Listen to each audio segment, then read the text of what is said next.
Ok, esta clase normalmente la da la doctora Núñez, pero bueno, lamentablemente pues su esposo está muy enfermo y no se le complicó demasiado y le dije, la voy a dar yo. Entonces, estoy usando su clase. Me disculpan, le agregué algunas cositas que me dio chance ahorita, pero no me dio chance de modificarla mucho. Pero igual, bueno, vamos a usarla. Entonces, yo la llamo esquistosomiasis, ¿ok? Y otro sinónimo es bilarse.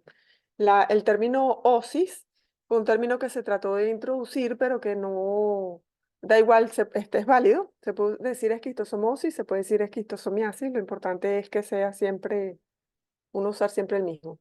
Entonces, mira, ves, nunca se dice así como está puesto aquí porque esto es en inglés.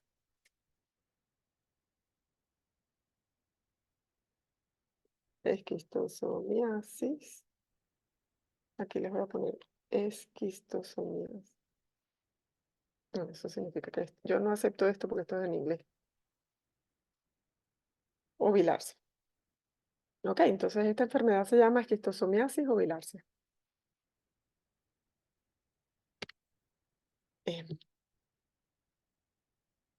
Ok, entonces es una enfermedad endémica en África, en el Oriente Medio, en el Caribe, en Brasil, en Venezuela y en Surinam. Ok, está causada por el parásito Schistosoma manzoni. Generalmente es una enfermedad asintomática, es decir, que no produce signos y síntomas, pero cuando los produce, puede producir formas agudas iniciales o llegar a unas formas crónicas, que vamos a verlas todas a lo largo de las 2 horas. Y la sintomatología puede ser muy general dependiendo de la fase en que esté la enfermedad. Y bueno, puede llegar a las fases crónicas, pueden ser graves e inclusive producir la muerte de los pacientes en algunos lugares. Y es básicamente hipertensión portal. Ya vamos a ver todas esas cosas más adelante. Eh, Para 1938 era una enfermedad muy importante en Venezuela porque, pues bueno, todo lo que era la capital, o sea, todo Miranda, Distrito Federal, Carabobo, Aragua, Vargas, toda la zona, como dice aquí abajo, centro-norte costera de Venezuela, tenía muchísima esquistosomiasis, ¿ok? Si ustedes, alguno ha ido a Los Venados, en Los Venados hay una laguna que está prohibido bañarse, y la razón por la que está prohibido bañarse es porque esa laguna tenía bilarcia en los años 30, ¿ok? En los años 30, en los años 40. Igualmente, en lugares como ven ustedes aquí, en El Paraíso, en Coche, en La Vega, en El Valle, Cementerio, todas esas cosas son Caracas, ¿ok? Todo eso tenía prevalencias muy altas, 31,6%, 33, 43%, 70% en Coche de bilarcia, ¿ok? De esta enfermedad. Evidentemente eso es en los años, o sea, en los años 40, los años 50, se trabajó muy duro en Venezuela y se creó el ministerio, en aquella época, en los años 50, se creó el Ministerio de Sanidad y se trabajó mucho en la erradicación de estas enfermedades y el convertirnos de un pueblo a una ciudad, pues ayudó mucho a que estas enfermedades se erradicaran, no solo chistosomas, sino algunas otras que van a ver más adelante también. La prevalencia actual es menor del 1,5%, pero igual en estos mismos lugares, los pocos que hay pertenecen al foco centro-norte costero, que lo conforman el estado Carabobo, el estado Vargas, que ahorita creo que le llaman el estado La Guaira, Miranda, Distrito Capital, Aragua y Guárico, la parte norte de Guárico. Entonces, los schistosoma es un platelmito porque es un verme plano, es un trematode porque tiene forma de hoja. Ya vieron Fasciola y Paragonimus el martes, que son los primos de schistosoma, que pertenecen a las otras dos familias de los trematodes. Y hoy vamos a dedicarnos a hablar de la familia de Schistosomatidae, ¿ok? El género es Schistosoma y la especie que hay en Venezuela es Schistosoma manzoni. Y fíjense que cuando uno escribe la especie, uno coloca el género en mayúscula, con abreviado, y la especie toda en minúscula. ¿Ok? También existen otras especies de chistosoma, pero que no están presentes en Venezuela, como Schistosoma japonicum, que produce la misma enfermedad que Schistosoma manzoni, pero como su nombre lo indica, más en Japón, en Asia, en las regiones asiáticas. Y Schistosoma hematobium, que sí ya es otro chistosoma que produce lesión a nivel de la vejiga.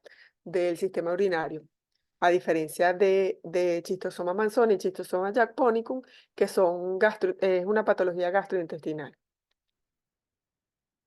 Entonces, ¿qué importancia tienen? Como dijimos, pues es muy prevalente en África, muchas regiones de Brasil también, pero lo tenemos también hasta cierto punto en Venezuela y por eso es importante para nosotros. Entonces, em, a ver qué sea. Son enfermedades estos parásitos son llamados biohelmintos porque requieren de un hospedador intermediario, que es otro ser vivo, que en este caso siempre va a ser un caracol, como lo fue también para Fasciola y Paragonio. ¿Ok? En el caso de Schistosoma manzoni, que es lo que vamos a ver hoy, su hospedador intermediario es el caracol Bionfalaria glabrata. Para Schistosoma japonicum, que se encuentra en el extremo oriente del Pacífico Occidental, Indonesia, China y Filipinas. Los peor intermediarios es del género Oncomelania, que es un tan caracol también, y Schistosoma hematobium, el género Bulinus. Schistosoma hematobium está en África, en el Mediterráneo, en la bahía del Mediterráneo, Medio Oriente, y bueno, como les dije antes, afecta es el sistema urinario. Existen otros chistosomas menos dispersos en el mundo, o sea, con menor cantidad, como Schistosoma mekongii, Schistosoma intercalatum, Schistosoma bovis, Schistosoma matei, pero no son realmente relevantes para nosotros porque en Venezuela no hay. Sin embargo, vivimos una época tan globalizada, donde ustedes no saben dónde van a terminar trabajando, pues que bueno, es importante que sepan que existen otras especies de chistosoma. La distribución geográfica, ya con su mapita, pues bueno, como les dije antes, es muy prevalente en África. Fíjense que está aquí en toda esta cosa, lo que está en verde es África. Perdón, es la zona endémica de Schistosoma manzoni en África. En morado, Schistosoma intercalatum. Fíjense que en América vamos a tener que es más prevalente en Brasil que en otros lugares, pero lo vemos en Surinam, lo vemos en en Haití, y lo vemos también y en algunas islas del Caribe, otras islas del Caribe, y lo vemos en la región centro-norte costera de Venezuela, donde están los 6 estados que le acabo de nombrar. El ciclo biológico, este le encanta a la doctora porque se lo hizo alguien, pero fíjense que el hospedador intermediario es un caracol y el hospedador definitivo es el humano. Esto es que está aquí es el caracol de Bionfalaria glabrata. Y vamos a verlo, a mí me gusta más usar este ciclo biológico. Entonces, la forma parasitaria infectante va a ser la cercaria, que es esto que ustedes están viendo acá. La cercaria está en el agua y tiene esta cola bifurcada que le permite nadar para acercarse al humano. Entonces, y cuando consigue al humano, penetra la piel, va a pasar a los capilares de la piel y por los capilares de la piel va a llegar a la circulación general y llegar al intestino. A nivel de intestino penetra la mucosa y cuando penetra la mucosa entra dentro de los capilares de las venas mesentéricas inferiores, medias y principalmente mesentérica inferior y van entonces a entrar este esquistosómulo que está aquí, porque, perdón, la cercaria, cuando penetra la piel, pierde la cola. Ok, eso se me olvidó decírselo. Y esta parte de aquí arriba, que es la extremidad cefálica de esa cercaria, que es esto que ustedes ven acá, que es el esquistosómulo, se ve la flechita que yo les pongo. Esta cabecita que está acá es lo que llamamos esquistosómulo. El esquistosómulo es el nombre de la larva de chistosoma. Ese esquistosómulo es el que va a la circulación general y que va a migrar a todo el cuerpo, a todo el cuerpo, a toda la circulación general. O sea, va a ir a pulmón, corazón y bombear por arterias a todo el cuerpo y las que van llegando al intestino o al hígado directamente van a penetrar e ir hacia las vénulas del sistema porta, ¿ok?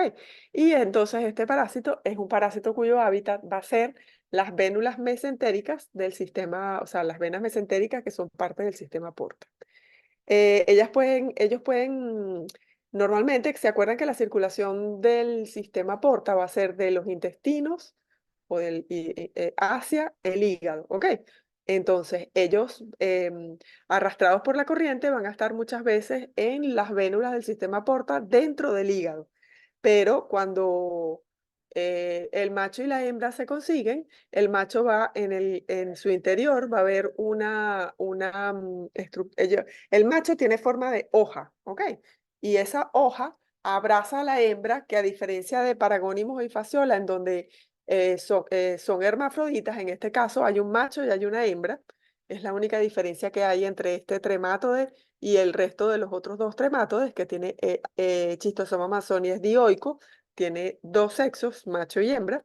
El macho entonces va a abrazar a la hembra dentro de lo que llama su canal ginecóforo, y ahí la sostiene con las espículas para poder copular con la hembra, pero también para poderla transportar a el lugar donde ella va a oviponer, ¿ok? Entonces, mientras la hembra no tenga que oviponer, ellos están en las vénulas del sistema porta a nivel hepático, pero cuando la hembra debe oviponer, ella va a migrar el macho la va a llevar y van a migrar hacia los capilares del recto sigmoides principalmente, ¿ok? A través de la mesentérica, del plexo hemorroidal inferior, que llegaron a través de la mesentérica inferior. Entonces, este esquistosómulo, cuando llega a el sistema porta, se va a transformar en hembras y machos adultos de Schistosoma manzoni, ¿ok? Los machos y la hembra se consiguen en este sistema porta, copulan, la hembra es fecundada y una vez que tiene huevos en su útero, el macho la va a llevar al plexo hemorroidal inferior para que la hembra coloque o biponga sus huevos en la mucosa intestinal, ¿ok? Cuando ovipone esos huevitos en la mucosa intestinal, debido al peristaltismo y a intestinal, más el espolón lateral que tiene el huevo, que ya vamos a hablar de eso, más la respuesta inmune que se da contra el miracidio, logran los huevitos romper la pared intestinal y salir hacia la luz. Y cuando salen a la luz intestinal, ellos van entonces a salir con las heces y el hospedador definitivo, que es el humano, debe defecar cerca de un río donde esté el hospedador intermediario que dijimos que iba a ser Bionfalaria glabrata, ¿ok? Que iba a ser el caracol que está en el medio ambiente. Entonces, dentro de ese huevo va a haber una estructura interior, una larva interior que se llama miracidio. Ese miracidio, cuando el huevo cae en el agua, se va a romper en la cáscara del huevo y va a salir el miracidio, y el miracidio va a penetrar el caracol por las partes blandas del caracol. Después de eso, cuando penetra, se va a ir hacia el hepatopáncreas y en el hepatopáncreas va a formar lo que se llama el esporoquiste. El esporoquiste primario va a después dar origen a un esporoquiste secundario y dentro de esos esporoquistes se van a formar las cercarias que van a romper el esporoquiste, salir por las partes blandas del vector, ir al agua y entonces penetrar la piel de otro hospedador susceptible. ¿Ok? Entonces, y eso es el ciclo biológico de este parásito. Entonces, sus formas evolutivas, pues bueno, va a tener huevo, dentro del huevo va a estar un miracidio, va a haber esporoquistes, va a haber cercarias, va a haber esquistosómulos y va a haber vermes adultos, vermes que son los adultos, que miden más o menos 1 a 5 milímetros. ¿Ok? Y como lo ven aquí en este dibujo, entonces vamos a tener el huevo, que lo tienen aquí. Dentro del huevo va a estar el miracidio. El miracidio dentro del caracol va a dar origen a los esporoquistes. Dentro de los esporoquistes se van a formar las cercarias. Estas cercarias, cuando penetran al humano, la cabecita, que es lo que queda, la llamamos esquistosómulo, y de ese esquistosómulo se van a originar los machos y las hembras, eh, que son los adultos, que son los que van a dar origen nuevamente a los huevos. Y esas son sus formas evolutivas, ¿ok?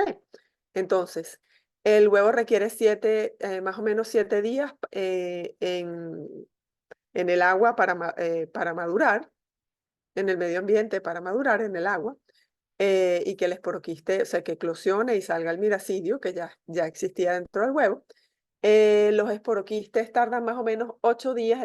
El esporoquiste primario se forma más o menos en 8 días. A la segunda semana se forma la segunda generación, que sería el esporoquiste secundario, que son móviles que van a migrar hacia el hepatopáncreas y en el hepatopáncreas en 3 a 4 semanas van a dar origen a las cercarias. Las cercarias miden más o menos 0,5 centímetros de largo em, y esto originan esquistosómulos.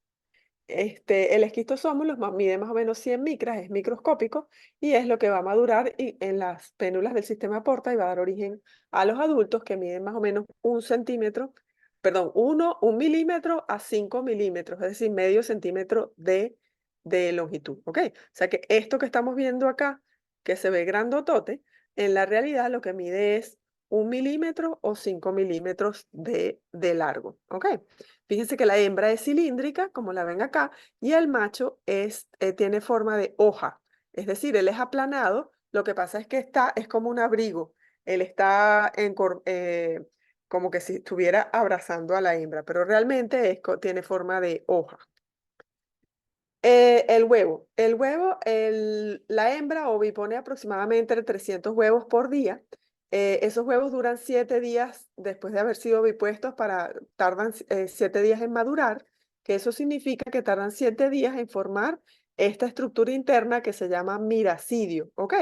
Esta larva va a estar viva dentro del huevo y es la causante de todos los daños que produce este parásito, pero está dentro del huevo, o sea que la forma evolutiva patógena va a ser el huevo. Ese huevo, pues bueno, fíjense cómo está aquí el espolón, lo que llamamos el espolón lateral, que es parte de lo que utiliza este parásito para abrirse su camino hacia la luz intestinal. Como son ovipuestos en los capilares más pequeñitos, microcapilares, van a medir incluso a veces hasta un diámetro mayor que ese microcapilar, necesitan romperlo para pasar al tejido y posteriormente pasar a la luz intestinal. Y eso lo logran a través del peristaltismo intestinal, que cuando la pared muscular del intestino se mueve, origina que este huevo vaya horadando el espacio, o sea, vaya rompiendo a través con el espolón lateral, además de la secreción de enzimas líticas activamente por el miracidio. Este miracidio está vivo y va a secretar a través del huevo enzimas líticas que permiten romper el tejido para que pueda llegar a la pared intestinal, ¿ok? Adicional a eso, pues bueno, va a haber una reacción inflamatoria que va a generar, o sea, incluye eosinofilia y que va a generar que haya ruptura de esa arquitectura normal que tendría el intestino para que pueda darle cabida o sea, pueda movilizarse el huevo hacia la luz intestinal. En 2 a 5 días pasa al medio externo, o sea que tarda como 2 a 5 días en lograr atravesar la pared intestinal. Llega la luz, perdón, cuando la persona defeca en el medio ambiente, necesita caer en un ambiente donde haya una luz adecuada, una temperatura relativamente tropical, caliente, y que sea agua que esté bien oxigenada para que se pueda entonces eclosionar el huevo y que salga el miracidio. Esos miracidios, que es esto porque ustedes están viendo acá, tiene cilios. Todo esto que se ve borroso aquí alrededor son los cilios que tiene el miracidio para poderse movilizar en el agua, ¿ok? Tiene un par de glándulas adhesivas que son con las que va a...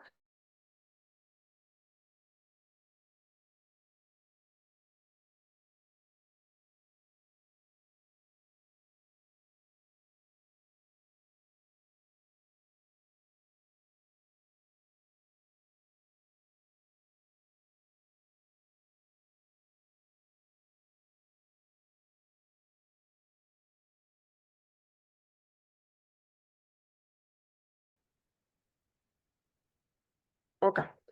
Entonces, ok. Y durante la penetración, pues bueno, aumenta la temperatura para que se favorezca.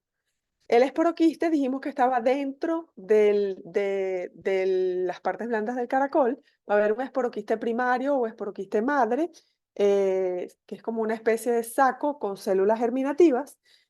A partir de ahí se van a formar dentro los esporoquistes secundarios, que son las células germinativas como tal, que van a ser migratorias. Ellas son las que van a migrar y en 3 a 4 semanas van a dar origen, van a madurar y van a dar origen a la forma parasitaria infectante para el humano, que va a ser la cercaria, ¿ok? La cercaria sale del caracol, pues tiene que romper los tejidos del caracol y salir otra vez al agua. Y en el agua va a tener una cola mayor que es más larga que el cuerpo. Tiene 6 pares de glándulas, que es lo que le permite la penetración de la piel del hospedador susceptible, que va a ser el humano. Necesita luz y, y por eso su hora pico donde tienen mayor movilidad en el agua va a ser aproximadamente a las 11 de la mañana. Y ese molusco que estaba infectado elimina diariamente entre 1000 y 3000 cercarias a esa agua donde está el caracol, ¿ok? Y donde va a sobrevivir ese cuerpo de agua donde necesita estar esta cercaria. Esa cercaria entonces tiene la capacidad para vivir durante 48 horas en el agua y posterior a esas 48 horas su infectividad decae por si no consigue a un hospedador susceptible y pues bueno, pues se muere.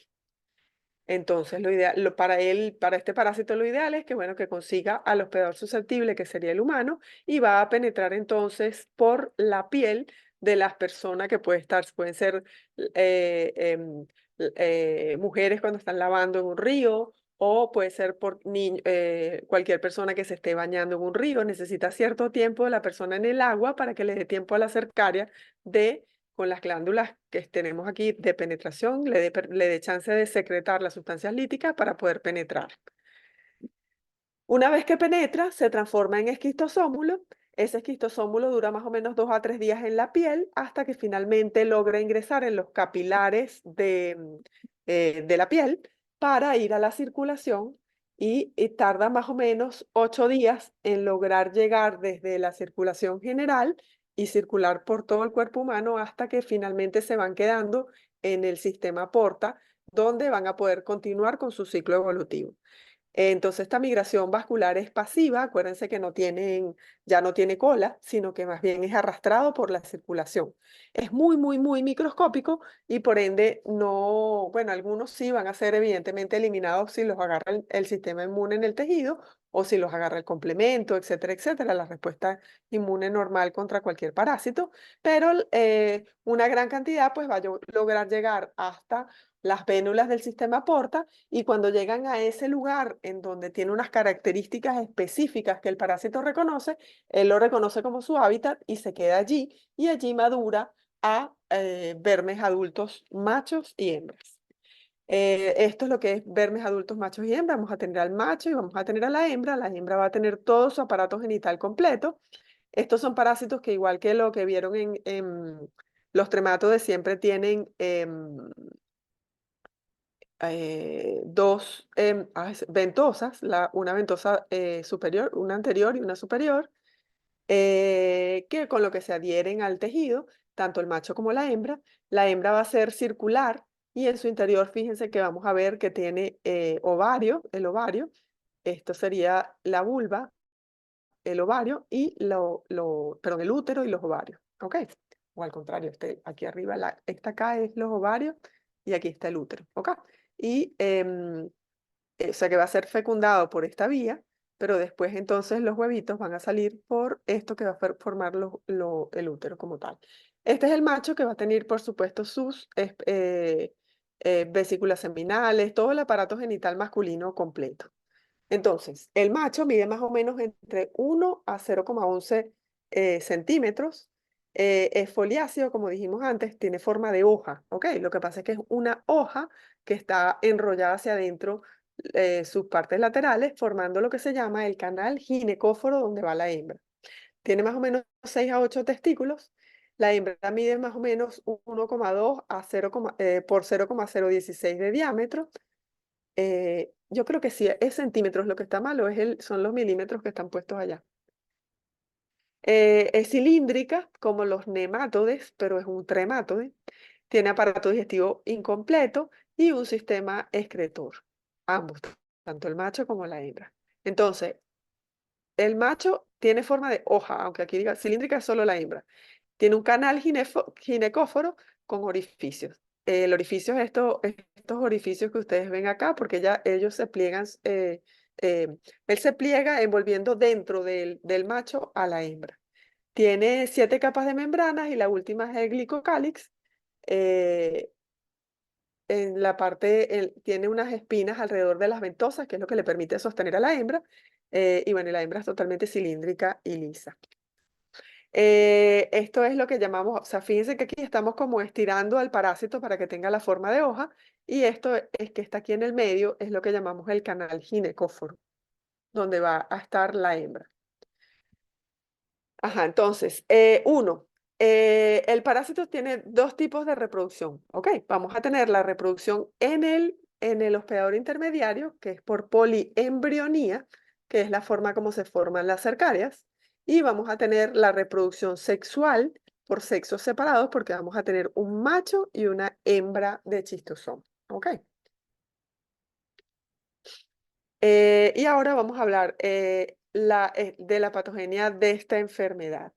Va a haber lesiones producidas por las cercarias cuando penetran la piel y se llaman lesiones de puerta de entrada.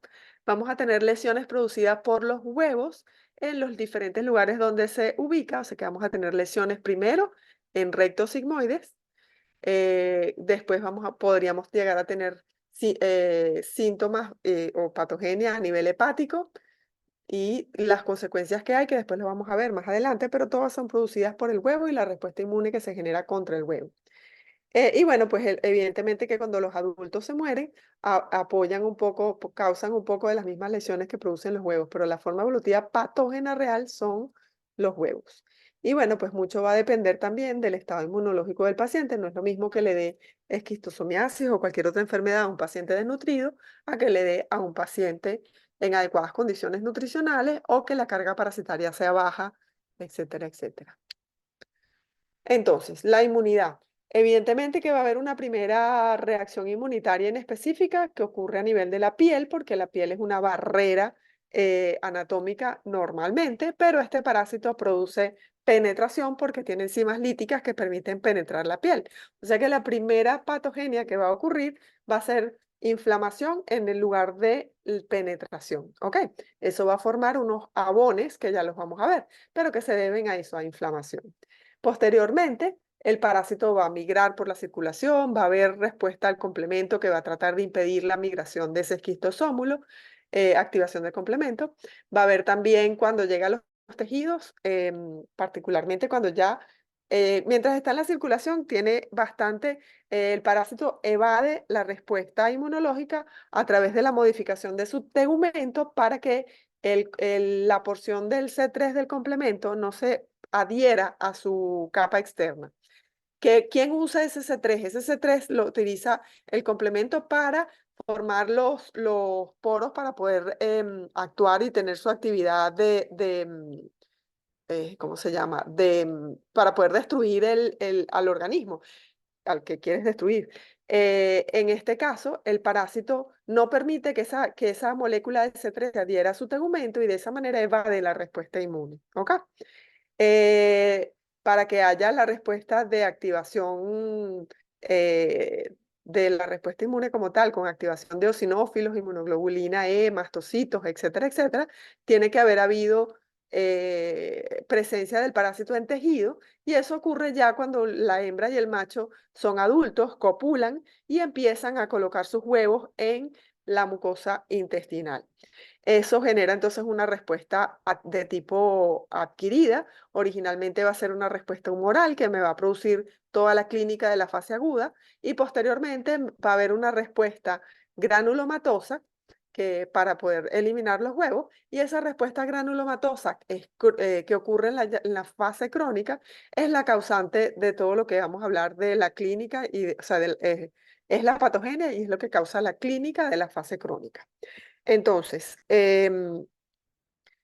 y tenemos un fenómeno también muy importante en chistosoma que se llama inmunidad concomitante.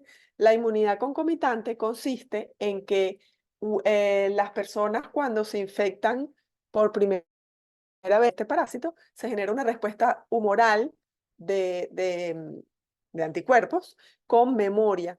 Y esa la genera, o sea, esa respuesta ocurre contra el esquistosómulo cuando penetra y pues bueno, pues va a haber una gran cantidad de anticuerpos que se generan hasta que se llega a un anticuerpo de tipo IgG de memoria que lo va a mantener mientras existan esquistosomas adultos vivos, se va a mantener esa respuesta inmunológica que impide que nuevos esquistosómulos penetren por la piel, o sea, pasen a la circulación.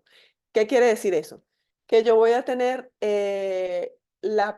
primoinfecciones y en esas primoinfecciones voy a tener penetración de los esquistosómulos, que si esa primera infección, el inóculo, la cantidad de cercarias que traten de penetrar por la piel, que penetren por la piel es muy grande, es la que me va a producir que haya gran cantidad de síntomas posteriormente. Pero no hay reinfección. ¿Por qué? Porque existe la inmunidad concomitante que impide que pueda haber reinfección. ¿Qué significa eso? Que cuando nuevos esquistosómulos o sea, nuevas cercarias tratan de penetrar para el esquistosómulo cuando llega a la piel, es reconocido por el sistema inmune y se genera una respuesta contra el esquistosómulo mediada por IgE e IgG que elimina los esquistosómulos y no permite que haya nuevas invasiones. Entonces, y eso es lo que se llama inmunidad concomitante. Entonces dijimos que el hábitat del parásito era el sistema porta, ¿ok? Completo, el sistema porta. Cuando están simplemente en parte de su desarrollo, ellos pueden estar en las vénulas del sistema porta a nivel hepático, pero cuando va a oviponer, el macho tiene que ir contra la corriente y descender hasta el plexo hemorroidal inferior, donde va a oviponer la hembra. O sea, lleva a la hembra para que oviponga en las márgenes del ano. Entonces, la historia natural de esta enfermedad va a ser como se las acabo de poner, se las estoy poniendo acá. Va a haber una lesión de puerta de entrada, que dijimos que era por la penetración de la cercaria. Va a haber un periodo de incubación de la enfermedad. Doctora, permiso. Dígame. ¿Le parece si cortamos ahorita que le quedan 2 minutos? Entonces, para que la Perfecto, historia de la sí, enfermedad sea completa. sí, Vale. perfecto.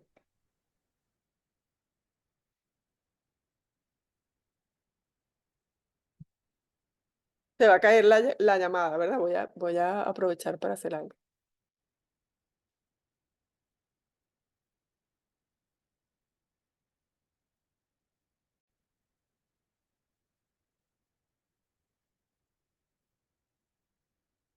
¿Se ve la pantalla?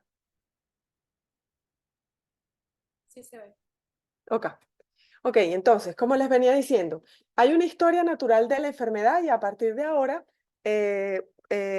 bueno, no es que las anteriores no, pero las enfermedades normalmente tienen fases agudas y fases crónicas y tienen que ver pues también con lo que está pasando desde el punto de vista de la patogenia. Ok, entonces, dijimos que iba a haber que si lo asociamos al ciclo biológico, vamos a tener que hay una lesión de puerta de entrada, que es el momento en el que entra el parásito, es decir, está entrando la cercaria. Una vez que entra, el esquistosómulo va a empezar a migrar por la circulación y eso es lo que forma el periodo de incubación, el tiempo que tarda el parásito desde que entra hasta que empieza a producir síntomas, ¿ok? Entonces, ese parásito va a llegar como dijimos, las vénulas del sistema hepático y allí se van a formar los machos y hembras adultos, van a copular y van a poner huevos y cuando empiezan a aparecer los huevos, empieza la enfermedad como tal. ¿Ok? Entonces, en este punto que está acá, tenemos un macho y una hembra que están en los plexos hemorroidales inferiores colocando huevitos, la hembra oviponiendo en la mucosa intestinal del recto, ¿ok? Del recto y del sigmoides. Ok, en esa fase, cuando empiezan a colocar los huevos son altamente alergénicos, ¿ok? Y se empieza una respuesta inmunológica contra esos huevos, que es de tipo TH2 humoral, que va a generar lo que llamamos la fase aguda o fase toxémica. Y toxémica viene de un paciente que se ve tóxico, un paciente que tiene una fiebre muy alta con malestar general. Ya vamos a ver los síntomas más adelante. Pero lo que quiero es que entiendan que esta es una fase, es la primera fase de la enfermedad. Posteriormente, el individuo va a empezar a generar una respuesta inmune contra esos huevos. Y cuando se generan la respuesta inmune ya no de tipo humoral, sino que pasamos a una respuesta inmune de tipo granulomatosa, una hipersensibilidad tipo 4, es que ocurre la transición de fase aguda, donde ya no hay una activación policlonal de anticuerpos, sino que desaparece o disminuye esa secreción perdón, esa estimulación de producción de anticuerpos y pasamos de una inmunidad innata a una inmunidad adquirida. Y en esa inmunidad adquirida ocurre un fenómeno de hipersensibilidad tipo 4, donde hay granulomatosa, que lo que busca es eliminar los huevos, ¿ok? Entonces, cuando empiezan a aparecer los granulomas alrededor de los huevos, pasamos a lo que llamamos la fase intestinal, donde los huevos solo están en la pared intestinal del recto sigmoides, o sea, del colon a nivel del recto y del sigmoides. Cuando se satura este recto sigmoide de huevos y la hembra sigue oviponiendo, los huevos van a ser arrastrados al hígado. Y entonces pasamos a una siguiente fase donde va a haber granulomas, ya no solamente en el intestino, sino también va a haber granulomas en el hígado, en el intestino y en el hígado. Posteriormente, se mueren los huevos y cuando se mueren los huevos, ese huevo se calcifica. Y cuando el huevo se calcifica, como está en las paredes de las vénulas del sistema porta, me va a producir la fase hepatoesplénica, que es una fase en donde lo que hay es hipertensión portal. ¿Ok? Ya vamos a explicar por qué ocurre todo eso. Y esa siguiente fase crónica que se llama hepatoesplénica compensada, porque el paciente no tiene síntomas signos y síntomas que comprometan su vida, el paciente empieza a tener signos de hipertensión portal. Posteriormente, se pasa a una fase descompensada o a una fase cardiopulmonar, que esto puede ser simultáneo o ocurrir una sí y una no, en donde, como estamos hablando de un sistema de alta presión, pues hay huevitos que en lugar de ir hacia el hígado, terminan abriéndose la circulación fetal y las anastomosis por tocaba y los huevitos llegan a pulmón. Y esos huevos a nivel de pulmón, cuando se forman los granulomas a nivel pulmonar, pues bueno, me va a producir lo que llamamos una fase cardiopulmonar. Y esto todo es el panorama completo de un paciente con esquistosomiasis. Ahora, sin embargo, eso no significa que todo el que tenga esquistosomiasis va a presentar todos estos síntomas que están acá, porque va a depender de la carga parasitaria. Entonces, lo que hablábamos ahorita, vamos a tener una lesión de puerta de entrada, que son estos jabones que ustedes están viendo acá, que es ¿se acuerdan que esto es una reacción de hipersensibilidad inmediata, pero que no va a ocurrir en la prima infección, sino cuando el paciente se expone por segunda, tercera, cuarta vez a este parásito, ¿ok? ¿Por qué? Porque es el momento, o sea, ¿se acuerdan que hablamos de que había una inmunidad concomitante? Y esa inmunidad concomitante es la que ya tiene memoria contra el esquistosómulo y el esquistosómulo se está muriendo aquí en la piel, ¿ok? Entonces, ese esquistosómulo reconocido por el sistema inmune es lo que me produce estos jabones, que serían reacciones, son edema local en el punto de penetración del esquistosómulo, ¿ok? De la cercaria.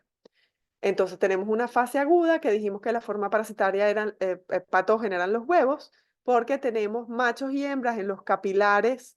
Fíjense aquí, esto es el plexo hemorroidal inferior y tenemos la hembra oviponiendo los huevitos en estos capilares, ¿ok? Que a través de del espolón lateral y de las sustancias líticas que produce más el peristaltismo intestinal, ellas son ovipuestas aquí a este nivel de la submucosa y van a ir rompiendo el tejido para poder ir hacia la luz intestinal y poder continuar su ciclo biológico. Pero al mismo tiempo que hace esto, pues va a producir daño a nivel de la mucosa intestinal. Y eso en esta fase no, en esta, que hay granuloma. En esta lo que va a haber es una respuesta inespecífica que lo que hace es romperme las uniones intercelulares para que el parásito pueda salir, el huevo pueda salir. Y aquí en esta fase es una respuesta eh, y de hipersensibilidad tipo 3, que es la de complejos inmunes. creo que sí, creo que la tipo 3 es la de complejos inmunes. Ok, me corrigen si me equivoqué. Ok, cuando pasamos a la fase intestinal, ya los huevos están siendo reconocidos por el sistema inmune, hay una hipersensibilidad tipo 4 y fíjense que de unos huevitos, fíjense que estos huevos son así chiquiticos, pero la respuesta inmune contra ellos, el granuloma que se forma alrededor del huevo, va a ser mucho más grande que el mismo huevo, ¿ok? Y entonces la clínica de la fase intestinal se debe principalmente a la presencia del granuloma contra el huevo. Aquí no hay granuloma, aquí lo que hay es respuesta humoral en esta fase toxémica, y en la fase intestinal, a partir de la fase intestinal y hepatointestinal, va a haber formación de granuloma. En la fase intestinal, los granulomas solamente van a estar en intestino, en la fase hepatointestinal van a estar en intestino y también en hígado. Esto es un hígado, lo que ven aquí en este tejido, y ven las células hepáticas acá que están indemnes, los hepatocitos no les pasa absolutamente nada, y el hígado no pierde su función ni nada de eso. Lo que está afectado es las paredes del sistema porta, ¿ok? De las vénulas del sistema porta. Ok, entonces eso va a generar que, como lo que estoy alterando son estos sinusoides hepáticos, que haya un aumento de presión porque ya no hay flujo o está muy enlentecido al principio o está obstruido totalmente el flujo de sangre que debía ir de la vena cava, perdón, de la vena porta a vena cava inferior, ya no está ocurriendo. O sea que no hay retorno venoso a través del hígado. Ese aumento de la presión natural, o sea que se supone que las venas son un sistema de baja presión.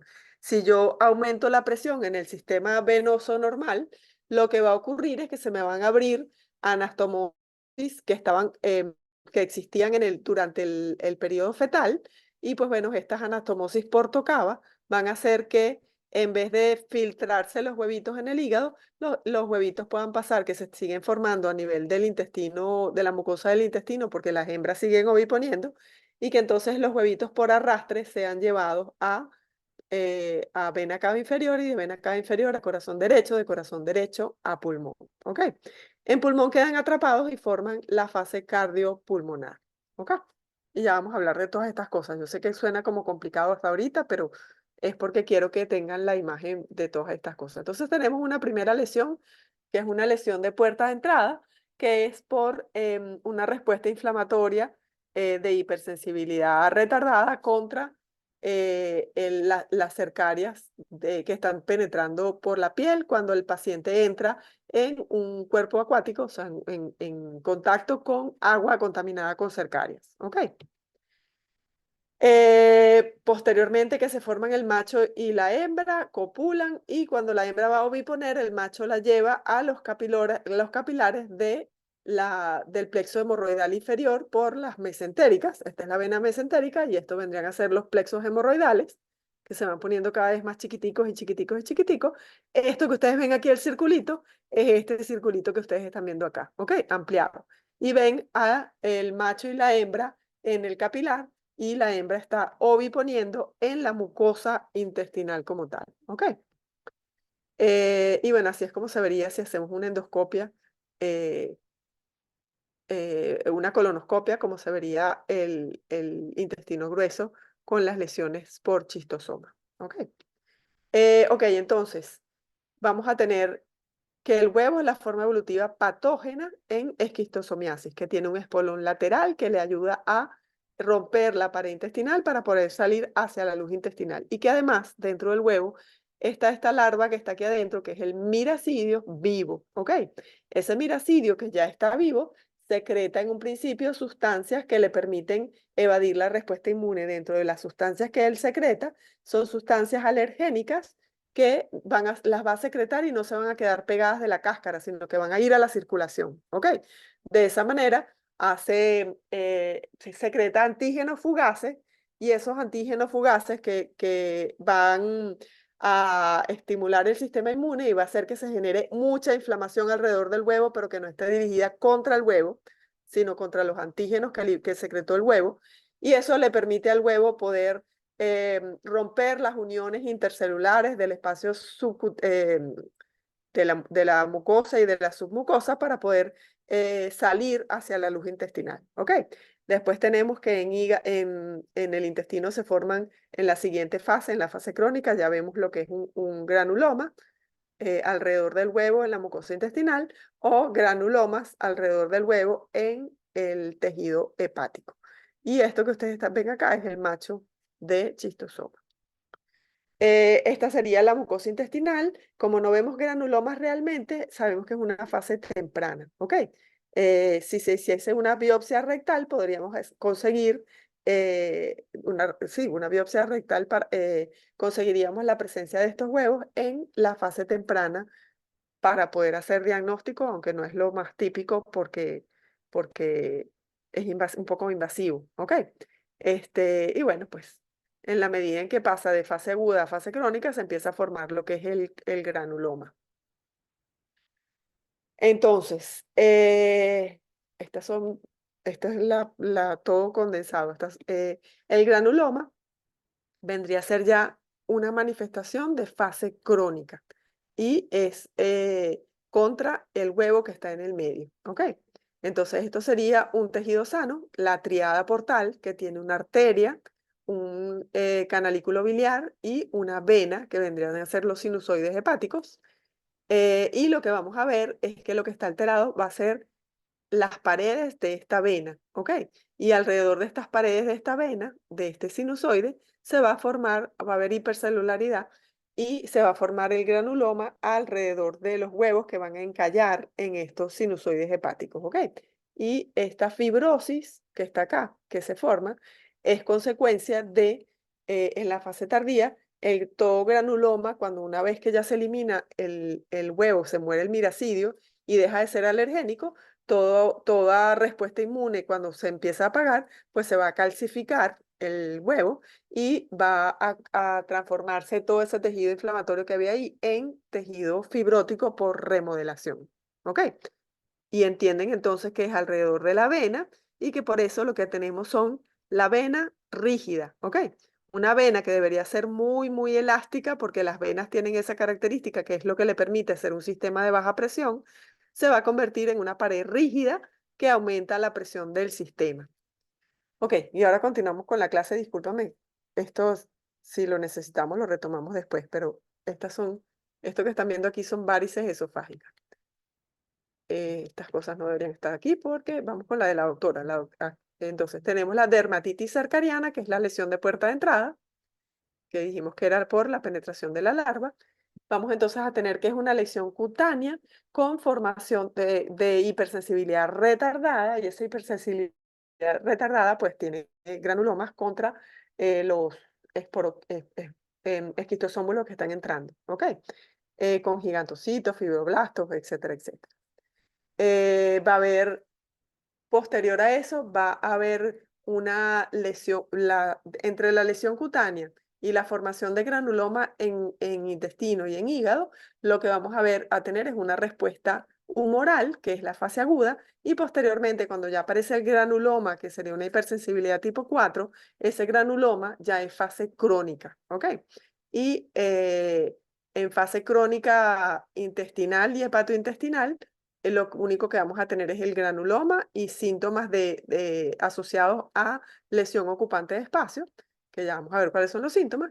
Y cuando pasamos a la siguiente fase, que es cuando ya el huevo está destruido totalmente por el sistema inmune y se calcifica y aparece fibrosis en las paredes venosas, va a aparecer entonces la siguiente fase, que es hipertensión, que la clínica se debe a hipertensión portal, con red venosa colateral, varices esofágicas, etcétera, con hepatosplenomegalia, puede haber, al haber anastomosis por tocaba, pues puede haber cor pulmonale por presencia de granulomas contra los huevos en pulmón, que simulan tumoraciones y que pueden inclusive los huevos migrar a otras partes del cuerpo y producir lesiones neurológicas. Entonces, el primer granuloma que se forma o las primeras lesiones de hipersensibilidad tipo 4 se forman a nivel del intestino y dijimos que era en recto sigmoides, ¿ok? Entonces vemos presencia de huevos que alrededor del huevo se va a formar un granuloma y que eso ocurre a nivel del colon en el recto sigmoides principalmente. Posteriormente, una vez que se satura la mucosa intestinal, si hay una alta carga parasitaria y hay machos y hembras que siguen oviponiendo, una hembra que sigue oviponiendo, va a haber arrastre de los huevos de la parte más baja del sistema porta, que serían los plexos hemorroidales, van a ser arrastrados por la circulación hasta el hígado, ¿ok? Cuando llegan esos huevos al hígado, van a anclarse, se van a anclar en los sinusoides hepáticos. Y cuando se anclan en los sinusoides hepáticos, porque no los pueden atravesar por su tamaño, van a formarse un granuloma que va a ser justo a nivel de las paredes de esos sinusoides hepáticos, que me van a producir aumento de volumen del hígado, generando hepatomegalia, que posteriormente va a, cuando logra el sistema inmune por la reacción granulomatosa destruir el huevo se calcifica y durante la remodelación del tejido, que ya es la siguiente fase, va a ocurrir fibrosis y esa fibrosis me va a llevar a hipertensión portal. Entonces, esa fibrosis que me genera hipertensión portal, la llamamos fibrosis periportal, porque es alrededor de los vasos de los sinusoides hepáticos del sistema porta, y se llama fibrosis de Siemens o entallo de pipa. Siemens o entallo de pipa. Entonces, y es la patogenia de la fase crónica hepatoesplénica y, del cor pulmonar. Ok, entonces, la clínica de la enfermedad. Vamos a tener que hay un periodo de incubación que es de 2 a 6 semanas, que es el tiempo, el parásito tarda 6 semanas en convertirse de esquistosómulo a machos y hembras que copulan y que tienen capacidad para que el macho fecunde a la hembra. O sea que ocurren 6 semanas para que aparezcan los primeros huevos y los huevos generan la primera respuesta que va a ser una respuesta humoral, ¿ok? En donde va a haber una reacción de hipersensibilidad por deposición de inmunocomplejos. Porque dijimos que los huevos de chistosoma, el miracidio que está en el interior, secreta antígenos fugaces que generan una gran respuesta inmunológica. Son altamente inmunogénicos y se generan una respuesta de antígeno-anticuerpos, de complejos antígeno-anticuerpos que se van a depositar en todas las membranas de todos los órganos del cuerpo y va a producir una enfermedad diseminada. Esa enfermedad diseminada original se llama esquistosomiasis aguda o toxémica, produce fiebre, malestar general o mal estado general, o sea, el paciente está tocado y se siente muy mal, tiene dolores abdominales inespecíficos, puede tener diarrea, inclusive esa diarrea. Va a haber hepatoesplenomegalia por inflamación, por deposición de inmunocomplejos, va a haber micropoliadinopatías y con una gran leucocitosis y una hipereosinofilia. ¿Ok? Y eso es la fase aguda de la esquistosomiasis. Es una enfermedad generalizada. Tiene que ocurrir después de eso desaparición de esa primera respuesta inmunológica y que entonces pase a una siguiente fase de inmunidad adquirida, donde pasamos a una hipersensibilidad tipo 4, granulomatosa, y entonces el paciente pasa clínicamente a una fase crónica. En esa fase crónica tenemos 4 etapas. Una primera etapa, los huevos solamente están en la pared intestinal, o sea que se llama esquistosomiasis intestinal, en fase intestinal. Cuando se satura la mucosa y los huevos son arrastrados por la circulación portal hacia el hígado, hacia los sinusoides hepáticos, va a producir lesión y va a producir hepatomegalia. Y entonces en esta fase donde tenemos lesiones, granulomas tanto en intestino como en hígado, la vamos a llamar la forma hepatointestinal. Y posteriormente, cuando esos huevos son totalmente eliminados, o sea, cuando la respuesta inmune granulomatosa logra matar los miracidios dentro del huevo, el huevo se calcifica y es calcificado por el cuerpo, por el sistema inmune, y va a haber remodelación. Y con esa remodelación, todos esos granulomas van a pasar a ser fibrosis. Y esa fibrosis periportal o fibrosis en tallo de pipa, porque es al tallo de pipa, porque se acuerdan que la pipa tiene las pipas tienen un tubito, ese tubo semeja la fibrosis que se forma alrededor de las venas del sistema porta, ¿ok? O sea, de las vénulas intrahepáticas. Ok, y entonces pasamos a lo que se llama la fase hepatoesplénica, cuya clínica ya no se debe al huevo como, o sea, la causó el huevo, pero no porque el huevo esté produciendo ahorita una respuesta inmune, sino porque se fibrosó y hay aumento de la presión hidrostática del sistema porta, ¿ok? Significa que hay una hipertensión portal. Y bueno, por supuesto va a haber signos de hipertensión portal que ya los vamos a estudiar. Y si cuando ocurre esta hipertensión portal se abren las anastomosis portocava, esos huevitos, si todavía hay machos y hembras que estén poniendo huevitos, algunos de esos huevos, en lugar de ser arrastrados hacia el hígado, van a ser arrastrados hacia pulmón y va a formar la forma cardiopulmonar. ¿Ok? Cuando los huevos llegan a pulmón y se forman granulomas en pulmón. Entonces, vamos ahorita con lo que es la clínica de la forma intestinal. En la forma intestinal, que es ya la fase crónica, pero la primera fase crónica, el paciente va a tener anorexia, va a tener dispepsia, va a tener... Ok. La anorexia, la dispepsia, la plenitud gástrica y la diarrea forman parte de la diarrea típica de la fase aguda. ¿Ok? Cuando pasamos a la fase crónica, el paciente más bien va a tener, podría tener diarrea, no necesariamente tiene que tenerla, puede estar alternada con constipación y se parece mucho a la diarrea de cualquiera de los helmintos que ya hemos visto. Si hay sobrecrecimiento bacteriano, pues también puede tener flatulencias y va a tener dolor abdominal que pueden ser difusos o que estuvieran muy centrados en hipogastrio, ¿ok? Porque acuérdense que estamos hablando de que este parásito en esta fase afecta recto y sigmoides. Y recto y sigmoides están en fosa ilíaca izquierda, izquierda e hipogastrio. Entonces, no es común, no necesariamente tiene que haber irritabilidad y ni tampoco astenia ni pérdida de peso. Podrían estar presentes, pero no son lo más común. La clínica patognomónica de la fase intestinal es diarrea con moco y sangre, es una disentería, ¿ok? La clínica de esquistosomiasis en fase intestinal es disentería. ¿Por qué hay disentería? Porque tengo unos huevos en la mucosa intestinal que me están produciendo em, eh, inflamación con aumento de la producción de moco, ruptura de la pared intestinal y esa ruptura de la pared intestinal podría generar salida de sangre, ¿ok? Y como está muy cerca, porque estamos hablando que es recto y sigmoides, esa sangre sale roja rutilante y por eso lo llamamos em, eh, disentería, ¿ok? Que es moco, perdón, ese es con moco y sangre. Entonces va a haber moco y va a haber sangre. En el examen de heces, pues bueno, podemos conseguir huevos en las heces, ¿ok? Huevos de Schistosoma manzoni en heces.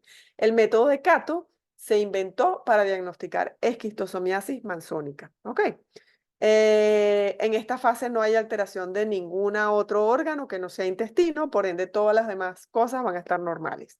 Y el paciente va a tener eosinofilia porque ya hay una reacción granulomatosa a nivel del intestino, que es un tejido, y por ende estoy teniendo una respuesta inmune contra el parásito que genera eosinofilia, pero ya como estamos en fase crónica, sin leucocitosis. Las leucocitosis son de fase aguda y ya la dejamos atrás. La fase aguda quedó atrás. En esta fase, los leucocitos están normal, los glóbulos blancos están normal, pero el paciente tiene eosinofilia porque hay estimulación del sistema inmune muy acentuada por la presencia de los huevos vivos, viables, a nivel de la mucosa intestinal. En la forma hepatointestinal, dijimos que persistían los síntomas intestinales, pero lo que va a ocurrir es que va a haber un arrastre de los huevos hacia el hígado, por lo cual sí que va a haber granulomas en el hígado. ¿Ok? ¿Cuál va a ser la clínica si yo tengo granulomas en el hígado? Va a haber hepatomegalia. ¿Ok? Las lesiones originalmente, si la carga parasitaria no es muy grande, son discretas, pero voy a empezar a tener un hígado palpable que se palpa por debajo del reborde costal derecho, ¿ok? Donde está el hígado. Y esa es la única diferencia entre la fase intestinal y la fase hepatointestinal. Entonces, la fase intestinal, disentería. Y la fase hepatointestinal, disentería con hepatomegalia, ¿ok? Y fíjense que solo hay hepatomegalia, más los síntomas intestinales. Y así pasa mucho tiempo mientras eso dura varios años, mientras los huevos estén viables, ¿ok? Cuando los huevos empiezan a morir, empiezan a degenerarse y el miracidio que está dentro del huevo se muere, deja de haber una respuesta de excitación o de estimulación de la respuesta, deja de haber estimulación de la respuesta inmune. Y entonces el sistema inmune se va a apagar, la respuesta inmune se va a apagar y remodelación del tejido. Cuando se remodela, aparece la fibrosis. Entonces, cuando aparece la fibrosis, aparece la fase hepatoesplénica, que va a ser compensada o descompensada. Compensada, el paciente tiene síntomas, pero no compromete la vida del paciente. Y descompensada cuando las lesiones son tan importantes que pueden comprometer la vida del paciente. Entonces, vamos a tener que a pesar de que todavía están los huevitos calcificados en el intestino, no va a haber ya manifestaciones clínicas intestinales como tales. Vamos a tener alteraciones más que todo de hipertensión eh, portal. Y eso significa que va a haber aumento del vaso, va a haber esplenomegalia congestiva. La esplenomegalia congestiva se debe a un aumento de la presión hidrostática a nivel del sistema porta que genera un aumento de presión retrógrado hacia el vaso. ¿Ok? La obstrucción del sistema porta está a nivel del hígado, ¿sí? Porque está en los sinusoides hepáticos. Al estar en los sinusoides hepáticos, de forma retrógrada, aumenta la presión y va a haber entonces acumulación de sangre a nivel esplénico, a nivel del vaso. Entonces tengo esplenomegalia congestiva. Adicionalmente voy a tener red venosa colateral porque dijimos que de un sistema de baja presión pasó a ser un sistema de alta presión y se me abren las anastomosis portocava que existían durante la época fetal, ¿ok? Cuando éramos fetos. Entonces, ese sistema de alta presión que existía durante la circulación fetal, que estaba cerrado por ser de alta presión, en este momento se va a abrir porque va a tener menor presión que la que tiene ahora el sistema porta. Y eso me va a generar que haya varices esofágicas y las varices esofágicas corren el riesgo, mientras no se rompan, el paciente está compensado, pero si se rompen, el paciente hace hematemesis. Si son pequeñas, el paciente se presenta más bien como melena, porque es una hemorragia, una hematemesis es una hemorragia digestiva superior por ruptura de las varices a nivel del esófago. Melena, si son pequeñas las rupturas y lo que se está es botando, a pesar de que sigue siendo una hemorragia digestiva superior, se degrada la sangre y sale de color negro por las heces. Por supuesto que si hay hematemesis o melena, o sea que significa que hay hemorragia, el paciente va a tener anemia. Adicionalmente, entonces va a tener pérdida de albúmina y la pérdida de albúmina me genera edema y ascitis. ¿Ok? Y ascitis tanto por el aumento de presión como por hipoalbuminemia. En este momento, ya el paciente cuando pasa descompensada, pues podría llegar a tener leucopenia y trombocitopenia, y alteración de pruebas hepáticas, pero ya eso sería una fase hepatoesplénica descompensada. En esta fase no se ven huevos en heces porque ya están calcificados. Esto que vemos aquí sería un paciente con una fase hepatoesplénica eh, descompensada porque el paciente ya tiene ascitis, fíjense aquí que tiene hepatomegalia, tiene esplenomegalia, tiene una ascitis muy marcada, tiene caquexia. Fíjense aquí que se ve la red venosa colateral, que sería la red de medusa que se ve en la piel, que no debería verse normalmente, y en este paciente se observa. Y fíjense la caquexia marcada que tiene este paciente.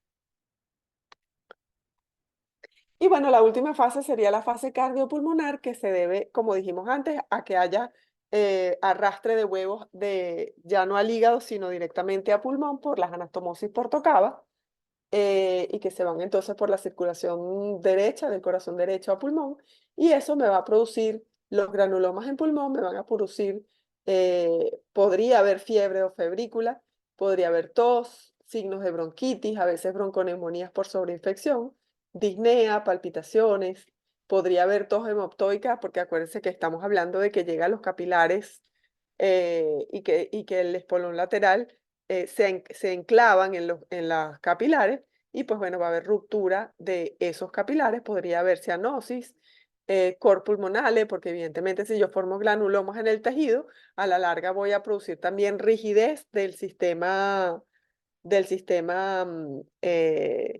venoso del pulmón y eso me va a generar hipertensión pulmonar, que es lo que llamamos el cor pulmonale, ¿ok? Se producen entonces alteraciones en los vasos y aumento del área del corazón porque va a haber hipertensión pulmonar.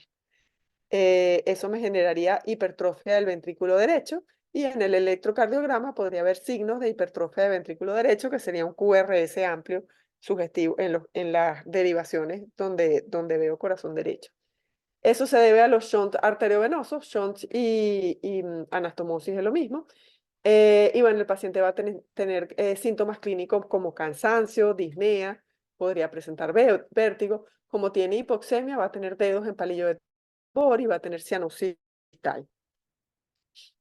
Y bueno, y esto es lo que veríamos en la rayos X como un cor pulmonale y vemos que los pulmones son los que están realmente afectados, pero la hipertrofia del ventrículo derecho por el aumento de presión a nivel pulmonar me produce aumento de la silueta cardíaca también. A nivel colónico, cuando vemos el paciente con chistosoma e hiciéramos una colonoscopia, pues vemos estos pólipos. En estos pólipos, cuando se extraen, se ven abundantes huevos que pueden, dependiendo de la fase en la que esté el paciente, pues pueden estar calcificados o que se vieran los granulomas. ¿Ok? Y esto, fíjense que esto es un colon que está súper parasitado con múltiples pólipos y cuando se hace el corte histológico de estos pólipos, lo que se consiguen son huevos calcificados. Cuando hacemos la biopsia de intestino del colon, podríamos llegar a conseguir huevos viables en una fase temprana con su espolón lateral y el miracidio vivo, pero lo más común es que los consigamos ya muertos y calcificados. En el hígado, cuando los adultos se mueren, también van a encallar en los sinusoides hepáticos y también van a formarse un granuloma alrededor de los adultos. Pero es mucho mayor la cantidad de huevos que los machos y las hembras producen y el daño que producen esos huevos que el daño que produce realmente el adulto cuando se muere. Pero, sin embargo, por supuesto que la muerte del adulto y que encallen los sinusoides hepáticos también produce obstrucción y aumenta la obstrucción que está ocurriendo y fibrosis a nivel de los sinusoides hepáticos. ¿Cómo hacemos diagnóstico? El diagnóstico va a ser principalmente clínico epidemiológico. ¿Ok? Clínico, paciente con disentería, particularmente si además de disentería presenta disentería y hepatomegalia, ¿ok? Que estaría en fase hepatointestinal.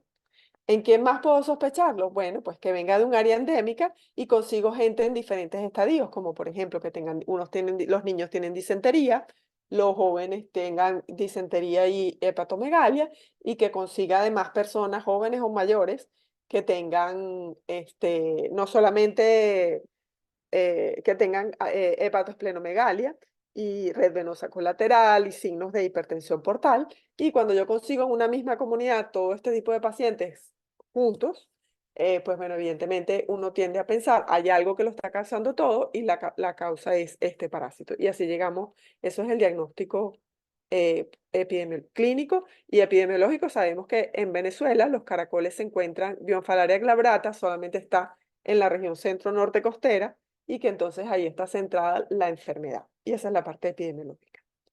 Los métodos de demostración directa del parásito, que serían los exámenes de heces, que sería un examen de heces seriado con un método de Cato, tienen un 100% de sensibilidad, porque si yo consigo el huevo de chistosoma y le veo el espolón lateral, automáticamente yo hago diagnóstico de esquistosomiasis y no necesito hacer absolutamente más nada.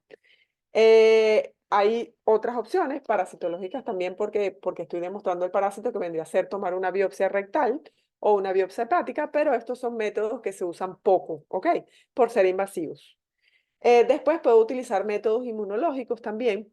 La más común es la reacción periovular o reacción de precipitación circunoval, que significa reacción de anticuerpos alrededor del huevo, circunoval, precipitación circunoval. Para eso necesito tener huevos en el laboratorio que pueda exponer yo al suero del paciente para que los anticuerpos del paciente se peguen a la cáscara del huevo de schistosoma. Existen otras reacciones como la reacción cercariana, que es una intradermorreacción donde se colocan las cercarias en la piel, muertas evidentemente, y eso me produce, o utilizo cercarias para exponerlas a los anticuerpos y que haya una reacción contra las cercarias, pero igual necesito tener cercarias. Y las cercarias, como son la forma parasitaria infectante, implican un riesgo de laboratorio muy grande, ¿ok? ¿Qué otras pruebas puedo utilizar? Puedo utilizar pruebas inmunológicas como una inmunofluorescencia indirecta, puedo utilizar un ELISA, puedo utilizar una reacción de fijación de complemento, puedo usar una intradermorreacción, eh, y bueno, y pruebas que ya no, y otras pruebas complementarias, pero que ya no son de diagnóstico de certeza, como usar un ecosonograma y ver las lesiones de fibrosis con el ecosonograma en hígado. Con la rayos X podría ver las calcificaciones, pero no es algo que se utilice normalmente. La hematología, como dijimos antes, en la fase aguda voy a tener leucocitosis con hiperosinofilia, y en las fases crónicas voy a tener los leucocitos normales, pero voy a ver eosinofilia. Incluso podría llegar a haber hiperosinofilia si la carga es muy alta. Y bueno, puedo hacer pruebas de funcionalismo hepático que originalmente van a estar normales hasta que el paciente llega a la fase hepatoesplénica descompensada, donde puedo conseguir alteración de las enzimas hepáticas, pero no es una fase muy tardía, solo en pacientes con altísimas cargas parasitarias.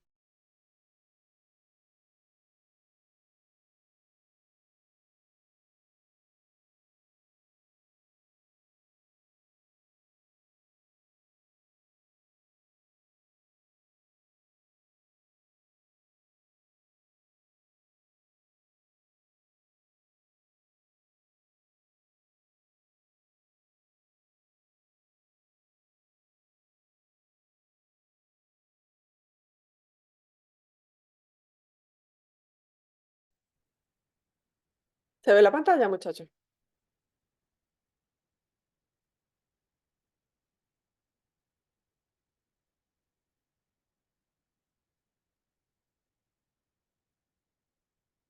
¿Me oyen? Están conectándose.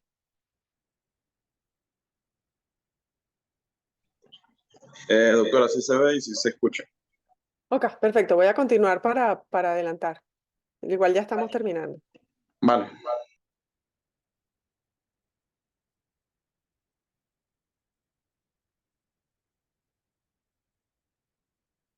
Ok, entonces, nos quedamos aquí. Podemos hacer demostración directa a través del método de Cato, que lo acabamos de nombrar, que es 100% sensible. Puedo hacer una biopsia de intestino o de hígado, poco común, eso no es un método de elección, no es el más viable de todos. Podría hacer una prueba de precipitación circunovular o circunoval. Es la mejor de todas para todas las... a ver, el método de Cato me sirve para las fases en donde consigo huevos en S. ¿En qué fase es eso? En fase aguda y en fase, aunque en fase aguda hay pocos huevos porque los huevos todavía no han llegado a la luz intestinal. En fase, principalmente en fase crónica, en la primera fase crónica, en la fase crónica intestinal y en la fase crónica hepatointestinal. ¿Ok? Para eso me sirve el método de Cato, esas dos fases, fase intestinal y fase hepatointestinal. Porque en la aguda todavía los huevos, aunque están en el intestino, no han salido a la luz intestinal. Y en las fases crónicas tardías, ya lo que hay es fibrosis y no aparecen los huevos en las heces. La biopsia de intestino y de hígado es una opción si uno sospecha mucho esquistosomiasis o consigue pólipos y que entonces haya una justificación para que en el procedimiento de la colonoscopia tome una biopsia, pero no es algo que uno haga de rutina, o sea, no lo voy a usar para diagnosticar esquistosomiasis, lo voy a usar para, si consigo un pólipo, que lo tengo que estudiar porque tengo que saber si es maligno o no, y que le puedo conseguir incidentalmente huevos de schistosoma. Después tenemos la prueba de precipitación circunoval, que es la detección de anticuerpos contra el huevo en el suero del paciente. Esa es la prueba más importante de todas porque me permite hacer diagnóstico en fase aguda, en fase, en fase intestinal, en fase hepatointestinal, en fase hepatoesplénica y en fase cardiopulmonar. ¿Ok? ¿Por qué? Porque en todas esas fases voy a tener anticuerpos contra el huevo. ¿Sí? Después tengo lo que llaman la reacción de Vogel-Minning, que es la reacción contra las cercarias, pero no se usa mucho hoy en día, por lo que les dije anteriormente, porque esta reacción tiene un riesgo de laboratorio muy alto para la persona que procesa las muestras, porque la cercaria es infectante. ¿Ok? Y entonces no se usa mucho. Esa era la que se usaba en el pasado, pero ya no. La intradermorreacción, o una cercaria muerta, en la piel y se genera una reacción, como si fuese la dermatitis cercariana, pero inducida como tratamiento, es decir, una prueba de hipersensibilidad retardada que me va a producir un Abón y me dice que el paciente ha estado expuesto anteriormente a la enfermedad. Y bueno, claro que puedo hacer ecosonograma, pero es inespecífico totalmente porque lo que me va a decir es que hay una lesión en hígado, pero no me va a decir a qué se debe. Entonces, los métodos que son realmente importantes son el método de Cato y la prueba de precipitación circunoval. El método de Cato porque es un 100% específico en las fases intestinal y hepatointestinal, y la prueba de precipitación circunoval o circunovular porque la puedo utilizar en todas las fases para hacer diagnóstico en todas las fases de esquistosomiasis. Como toda prueba inmunológica, no siempre, ellas son, no son 100% específicas, pero si tienen alta sensibilidad, me ayudan, pero bueno, tienen sus desventajas por ser inmunológicas siempre por reacciones cruzadas, etc. Entonces, esto es lo que es la reacción circunoval, son estas cadenas de anticuerpos que se forman alrededor de los huevos de chistosoma, ¿ok? Entonces tenemos el huevo de chistosoma con su espolón lateral y estas cadenas de precipitación circunoval de anticuerpos, ¿ok? Esto que ven acá es la reacción de Vogel y Minning, que es lo mismo que esto, pero contra la cercaria, ¿ok? Pero esos anticuerpos contra la cercaria, bueno, demuestra que hay anticuerpos contra la cercaria porque estamos usando el suero del paciente, pero tiene un alto riesgo de laboratorio para la persona que procesa la muestra. El CATO, que es un método muy sencillo, esto no es un CATO, esto es una prueba de precipitación circunoval, pero utilizo un portaobjeto y coloco un granito de heces, le coloco el papel celofán con la sustancia clarificante y veo los huevos al microscopio, que eso ya lo vieron ustedes porque lo vieron para todos los helmintos anteriores. Esto sería la intradermorreacción, que lo que colocamos es una bilarcina, y cuando colocamos bilarcina inyectada, como hacemos la tuberculina, eh, este, el PPD, perdón, se hace un Abón con el líquido y uno espera 24 a 48 horas y se va a formar, o sea, uno primero, lo que uno hace es inyectarlo y la respuesta inmune va a formar un Abón o una induración, que es la que uno dibuja, ¿ok? Aquí no se ve claramente, pero esto se mueve, el bolígrafo, uno va rayando hasta que el bolígrafo choca contra el Abón, ¿ok? Y por las 4 esquinas, y después, bueno, pues uno hace todo esto que está acá en círculo, es el dibujo en el borde de la induración. Entonces vemos que hay algo más de induración por aquí afuera, que se ve rojo, pero que esto que está acá es el Abón como tal formado por la intradermorreacción, una respuesta de hipersensibilidad retardada contra los antígenos del parásito. El ecosonograma, pues bueno, lo que se ve son esto que ustedes ven acá, la fibrosis de Siemers, fibrosis periportal.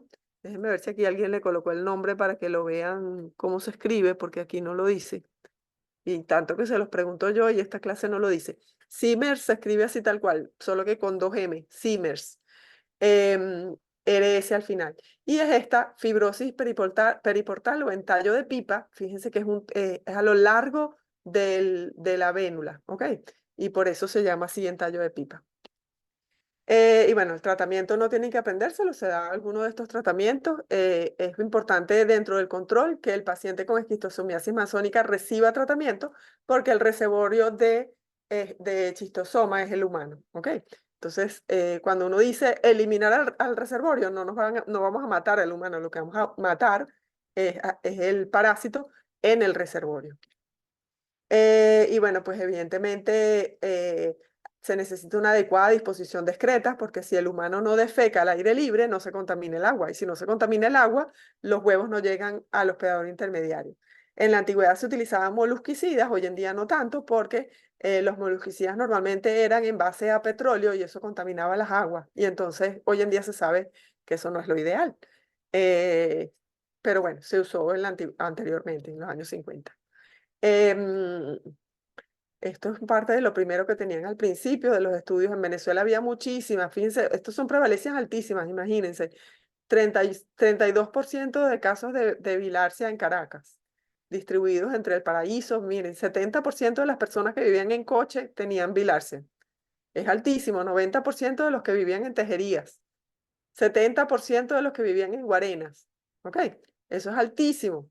Entonces era una gran causa de morbilidad en Guatire, Guarenas, en el Valle, en San Casimiro, Estado Aragua, etc. Esto que ven acá es la distribución de los lugares donde se consiguió que había bilarcia en esos años. Fíjense entonces que es Distrito Capital, que antes no se separaba del Estado Vargas, era todo junto, Distrito Federal, Miranda, Aragua, Carabobo y la parte norte de Guárico, y aquí está Cojedes. Yo nunca nombro Cojedes, pero miren, aquí está. O sea que no son 6, sino 7. Por lo que pasa es que son 7 porque dividimos, Distrito Federal se divide hoy en día en Distrito Capital y Estado Vargas. Entonces, bueno, pues lo importante es recordar que sigue siendo un peligro potencial en estos lugares porque sigue existiendo Bionfalaria glabrata y que si se infectan, pues bueno, pues hay altas posibilidades de que vuelva a haber esquistosomiasis en altas prevalencias en Venezuela. La prevalencia hoy en día es baja. Em, ¿Qué más que sea importante? Fíjense que han conseguido que si hay Bionfalaria glabrata en Caripe del Guácharo, eso es Monagas, en Portuguesa, en Lara, en Falcón, pero hasta ahora no ha habido casos de chistosoma en esos otros lugares. Según la OMS, existen 200 millones de casos a nivel mundial. Me disculpan que esto no está actualizado. Si consigo una epidemiología, no me dio chance de actualizárselos porque estaba muy ocupada, pero más o menos hasta hace unos 5 a máximo 10 años había 200 millones de casos a nivel mundial. El reservorio, como les dije antes, es el hombre. La fuente de infección es el hombre porque el hospedador definitivo de chistosoma es el hombre. En algunas zonas se ha demostrado que podría sobrevivir también en ratas, pero principalmente el hospedador definitivo y el reservorio es el humano. Vamos a hablar un poquito de lo que es ahora el hospedador intermediario, que dijimos que era Bionfalaria glabrata. Es de la familia Planorbidae, subfamilia Planorbina, género Bionfalaria y especie glabrata. Habitan grandes lagos a pequeñas colecciones de agua, no suelen pasar aguas a más de 5 metros de profundidad en el agua, se alimentan de vegetación acuática y de algas en temperaturas entre 20 y 30 grados. Mide más o menos 1 a 2,5 centímetros y su concha tiene más o menos 4 a 6 giros, ¿ok? Una concha calcárea. El caracol siempre va a tener una cabeza, un pie y una masa visceral. Un aparato digestivo completo y aparato circulatorio completo, y los caracoles, que son moluscos, son hermafroditas, es decir, que tienen reproducción sexual, pero tienen tanto órganos femeninos como masculinos y se pueden autofecundar. Entonces, existen otros moluscos. Este que está aquí es Bionfalaria glabrata. Fíjense que las espirales son en el mismo, ellos son planos, ¿ok? Este es Bionfalaria glabrata. Este es el de Paragonimus, y si mal no recuerdo, este es el de Fasciola, ¿ok? Entonces, en los años 80 había Bionfalaria en el río San Julián del estado en Caraballeda. Y bueno, pues bueno, fue un estudiante de medicina quien descubrió los caracoles y que los caracoles estaban infectados.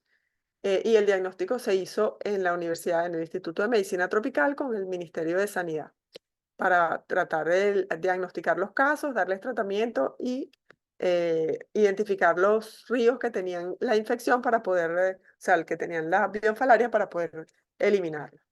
Este es el río San Julián. y pues bueno, la gente ahí lavaba ropa o pues simplemente áreas de recreación, y pues el contacto directo con estas aguas que son poco profundas pero que están limpias es lo que propiciaba que hubiese infección. Con el tiempo se ha notado que no solamente sobreviven en aguas limpias, sino que también estas aguas sucias han ayudado. Fíjense que todos estos son caracolitos pegados a la basura que estaba en estos ríos, ¿ok? Y estas casas no las defecaban directamente en el río, ¿ok? Y bueno, terminamos. Me tardé 15 minutos menos de lo que esperaba. ¿Será que hablo rápido? Bueno, ¿tienen alguna pregunta, alguna duda que les haya quedado, muchachos? No, doctora, todo Bueno, de quedó mi muy claro. parte no. ¿Mm? Que tengo eco, disculpe. Que de mi parte no. Ok. ¿Alguien más? No, doctora, todo muy claro. Bueno, chévere, muchachos. 1 millón de gracias por haber asistido a los que asistieron.